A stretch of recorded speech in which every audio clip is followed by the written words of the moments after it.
Assalamualaikum warahmatullahi wabarakatuh. Alhamdulillahirrabbilalamin. Wabihi nasta'in wala umuri dunya waddin. Wassalatu wassalamu ala asrofil anbiya'i wal mursalin Sayyidina Muhammadin wa ala alihi washabihi ajmain amma ba'du. Sebelumnya yang saya hormati Bu Mustama selaku guru pendidikan agama Islam beserta dengan semua teman-teman yang sedang menyaksikan.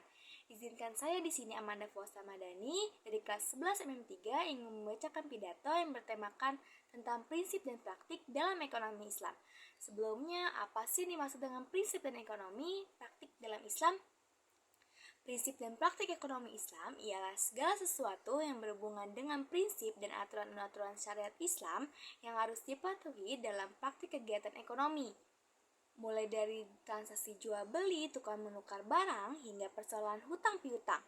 Segala hal yang berkaitan dengan proses transaksi jual beli diatur sedemikian rupa agar pelaksanaannya tidak melanggar peraturan Islam sehingga tidak terjerumus dalam praktik riba. Dalam praktiknya, prinsip dan praktik ekonomi Islam sangat mengandalkan yang namanya akad.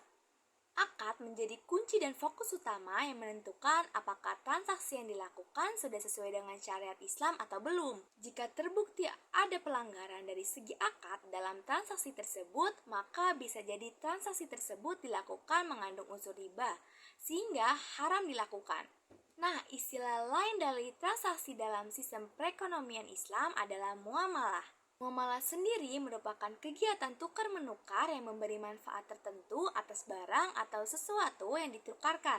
Banyak kegiatan yang tercakup dalam muamalah, diantaranya adalah kegiatan transaksi jual beli barang, di mana ada pertukaran antara uang dan barang-barang piutang, dari pinjam-meminjam hingga nyewa-menyewa. Bahkan kegiatan muamalah juga mencakup semua urusan seperti bercocok tanam, berserikat, berdagang, dan lain sebagainya. Dengan tegas, Islam telah mengatur praktek perekonomiannya agar sesuai dengan tuntunan dari Allah SWT dan Nabi Muhammad SAW, di mana tercantum dalam Quran surat Al-Imran ayat 130 yang berbunyi, "Hai orang-orang yang beriman, janganlah kamu memakan riba dengan berlipat ganda, dan bertakwalah kamu kepada Allah SWT supaya kamu mendapat keberuntungan."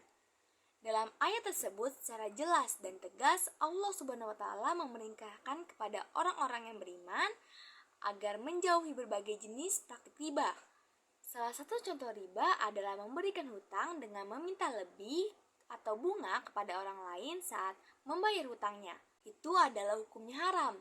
Adapun larangan menggunakan cara yang batil di mana tercantum dalam Quran surat An-Nisa ayat 29 yang berbunyi, "Hai orang-orang yang beriman, janganlah kamu saling memakan harta sesamamu dengan jalan yang batil, kecuali dengan jalan perniagaan yang berlaku dengan suka sama-sama suka di antara kamu.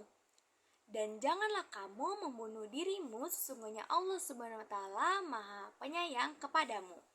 Dalam ayat tersebut dijelaskan bahwa bagi siapa saja orang-orang yang beriman ingin memperoleh harta, maka harus dilakukan atas dasar saling menguntungkan, bukan satu rugi satunya lagi untung.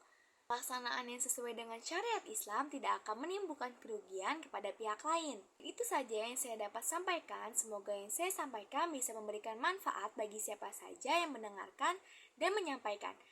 Akhir kata saya ucapkan terima kasih. Wassalamualaikum warahmatullahi wabarakatuh.